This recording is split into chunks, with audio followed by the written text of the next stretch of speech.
Hello guys, magandang buhay. For today's video guys ay magluluto tayo ng cream sweet corn. At ito yung aking ingredients guys. Itong corn na ito guys ay frozen. Frozen ito. Ito yung sweet corn frozen.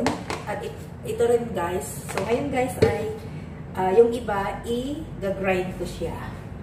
At ito guys, maglalagay tayo ng milk.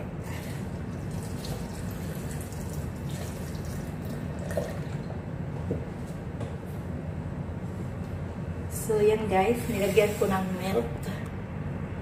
I-grind natin. Ayan.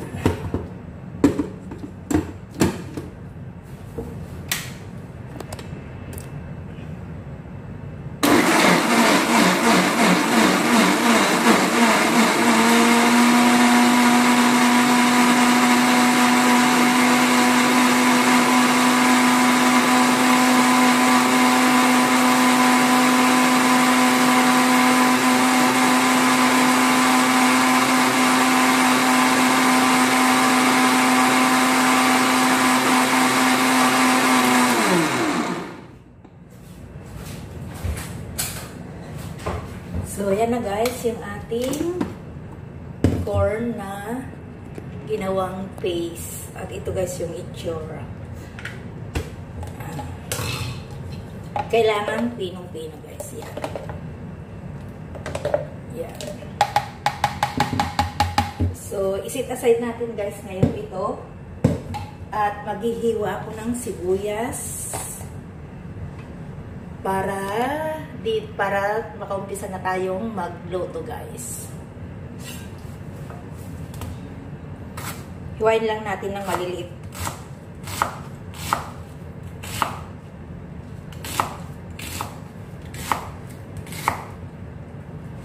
Yan, masyadong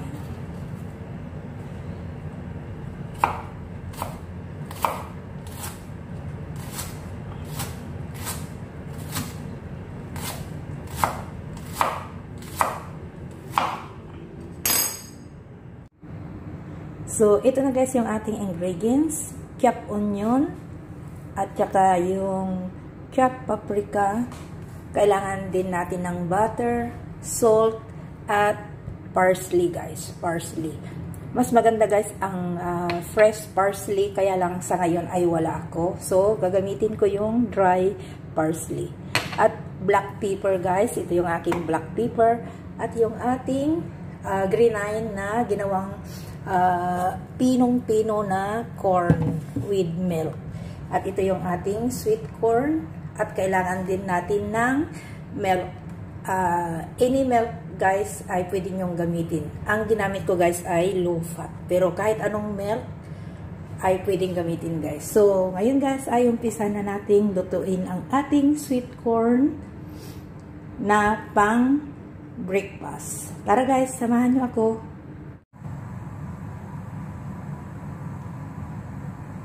So, una guys ay maglalagay tayo ng butter.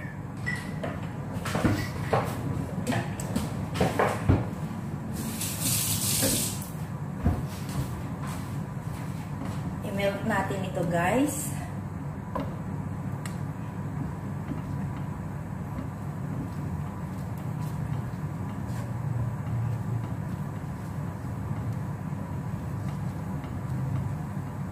Yan guys, pwede na nating ilagay yung onion para hindi masunog yung ating butter. At lutuin natin guys ng mahinang apoy para hindi agad masunog ang ating onion. Dahil kailangan ito guys ay ano lang yung malambot, hindi pwedeng brown. Translucent lang ang kailangan na texture ng ating onion.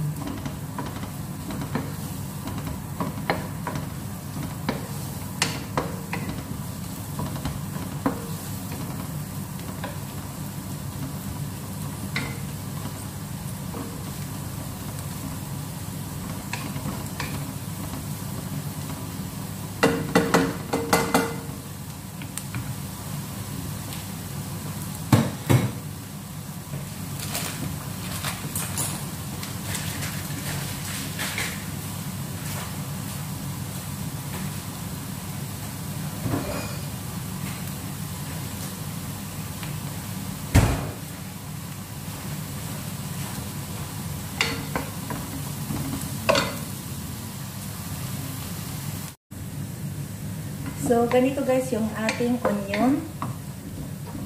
At ngayon guys ay ilalagay natin yung ating corn. Yan guys yung ating corn.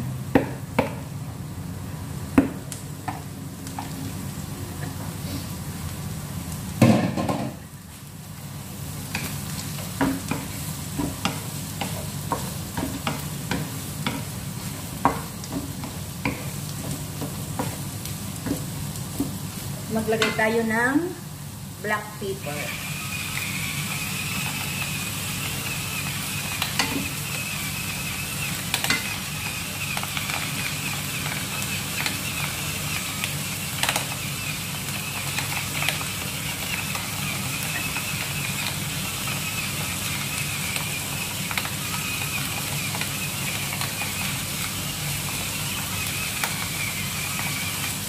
So, ayan guys. At saka natin haluin. At itong corn guys ay iluto muna natin ng sandali. Tsaka natin ilagay yung ating green-ine na corn. Ngayon medyo dagdagan natin ng apoy guys.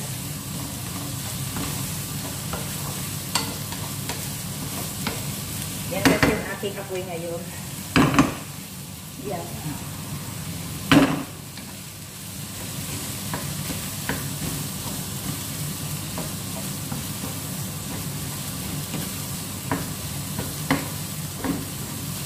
So ngayon guys ay pwede ko na rin ilagay itong dry parsley.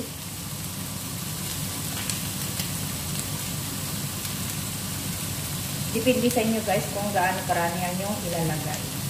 Mas maganda guys kung fresh parsley. Pero okay na rin ito. Yan.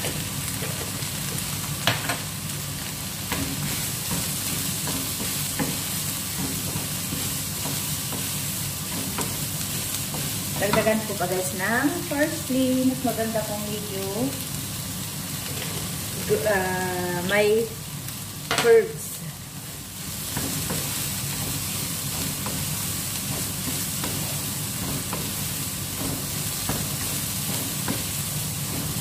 So, ayan guys, at naglagay tayo ng konting asin ngayon. Konting salt, dahil mamaya ay titikman natin kung ano yung lasa. Tsaka na lang tayo magdagdag guys.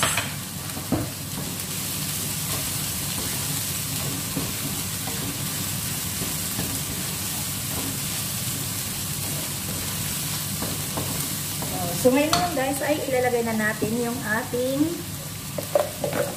sweet corn cream with milk.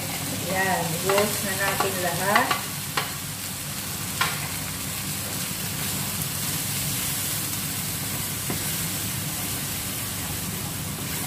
At magdagdag pa tayo ng milk guys. Dahil mas masarap kung maraming milk.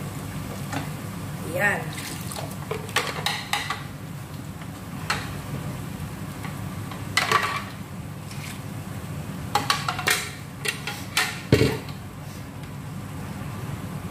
Haluin natin at kailangan natin itong bantayan guys kasi madaling dumikit yung ating milk. Halo-haluin natin paminsan-minsan.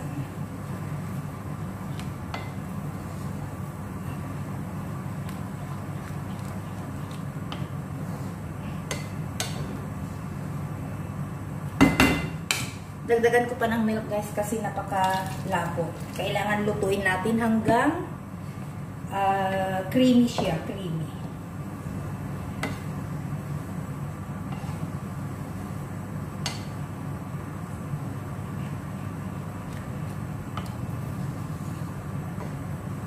So ngayon guys ay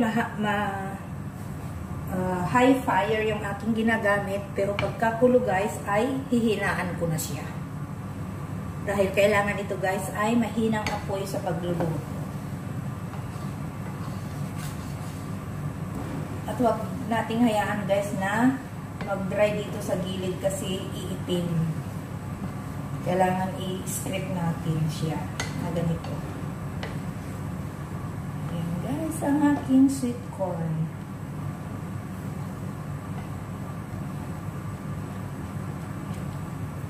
Okay guys, takpan natin. Tapos pag kumulo ay hinaan natin yung apoy guys.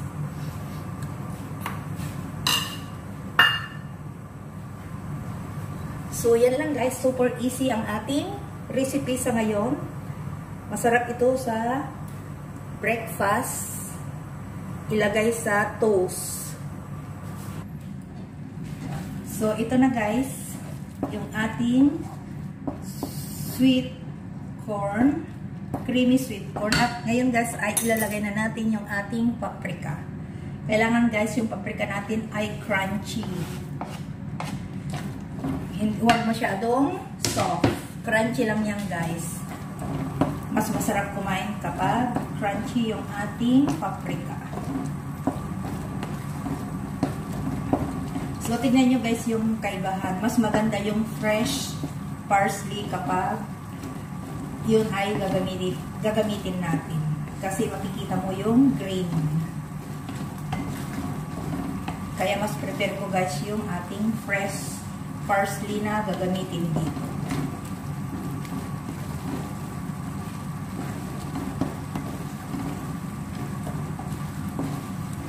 So ito na guys, ready to serve. At hanggang sa muli at salamat sa inyong panonood. Sana gayahin nyo itong aking simpleng recipe sa aking creamy sweet corn. Yan lang guys. Yan. Ito yung texture niya. Kasi mamaya guys ay magdadry pa yan. Kailangan ito guys is ano siya, creamy siya.